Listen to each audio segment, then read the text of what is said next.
berlandaskan nilai-nilai luhur Pancasila, khususnya sila keempat yang menekankan pentingnya musyawarah mufakat sebagai cara pengambilan keputusan yang adil dan bijaksana. Sebagai bangsa yang beragam, Indonesia memerlukan musyawarah untuk menjaga persatuan dan kesatuan. Namun, nilai ini mulai terguras oleh praktek voting dan dominasi pendapat mayoritas tanpa dialog terbuka.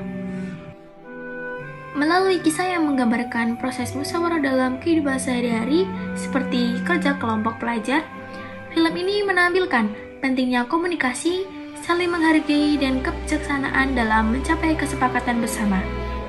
Pesan utamanya ialah bahwa musyawarah mufakat bukan sekedar formalitas, tetapi gaya hidup yang harus diterapkan demi memperkuat persaudaraan, keharmonisan, dan semangat demokrasi Pancasila.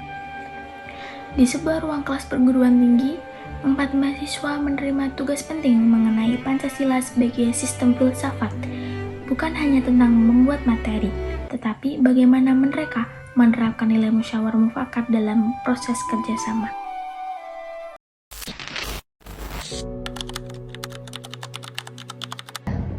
Baiklah adik-adik, kalian harus membuat tugas kelompok tentang nilai-nilai Pancasila.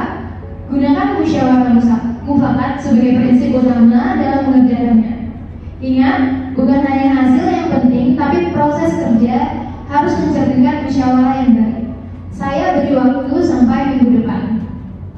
Baik, Bu. Kita kelompok berempat gimana? Boleh. Oke. Udah kita kan kelompok aja. Oke, siap. Yuk.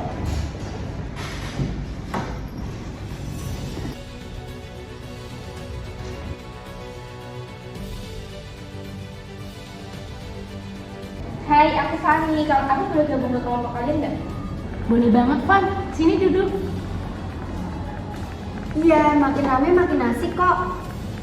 Kita juga baru mulai diskusi, pas banget kamu datang. Makasih ya. Menurutku, kita bikin video drama kecil aja nggak sih? Drama bagus, tapi butuh latihan. Nanti presentasi aja. Presentasi kamu bosan sendiri.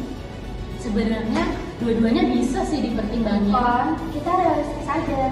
Jangan buat konsep dan ribet. Jadi maksudku idemu yang paling bagus. Siapa bilang? Aku cuma ngitung waktu. Kok jadi baper? Siapa juga yang baper? Aku tuh cuma mau pendapatku didengar sama kalian. Bentar, kita semua capek. Yuk tarik nafas dulu. Van, Mai, kita bisa kok balas pelan-pelan. Padahal tuh aku merasa pendapatku gak akan didengar sama kalian. Kalian tuh aku mikir, ide-ide yang paling kalian dengar. Aku gak capek ini, cuma kita harus lihat kondisi, Van.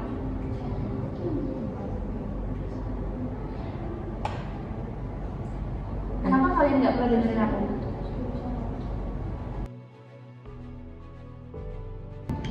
Tunggu dulu, Van. Mai, kita nggak perlu debat terus. Ini kan tugas bareng-bareng, bukan lagi perang nyanyi. Aku tahu sih kalau semua tuh punya pendapat yang berbeda. Tapi kalau kayak gini, kita gak dapat solusi. Iya sih, aku juga gak maksa kalian kok. Aku cuma mau didengar aja. Maaf ya, Van. Aku harus lebih sabar. Emang gak gampang kok nerima ide yang beda. Kalau gitu, gimana kalau kita saling mendengarkan satu sama lain tanpa interupsi? Setuju banget sih, kita kan satu kelompok. Mesti kan pengen dapat nilai yang bagus. Oke, maaf ya teman-teman. Gimana kalau kita habis makan, habis itu lanjut kerja kelompok? Setuju banget, aku udah lapar nih. Gimana, Nay? Van? Ayo aja, Mir. Kalian mau makan di mana? Gimana kalau di depan? Ayo.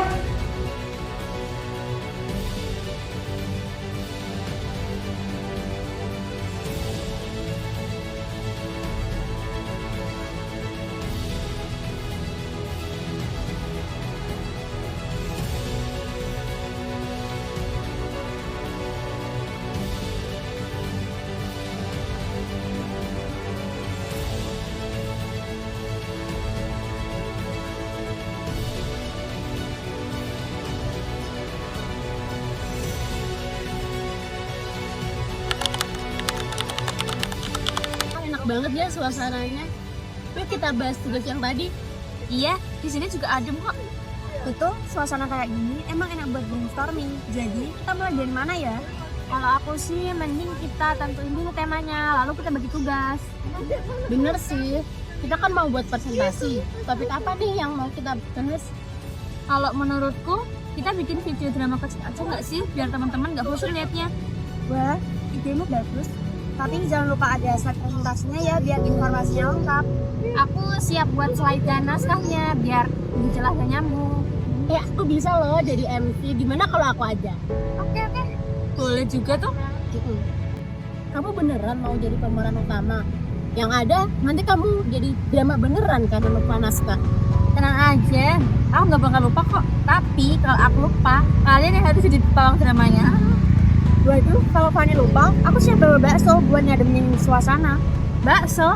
Wah, aku malah bawa es teh manis buat ngadepin suasana. Wah, cocok tuh.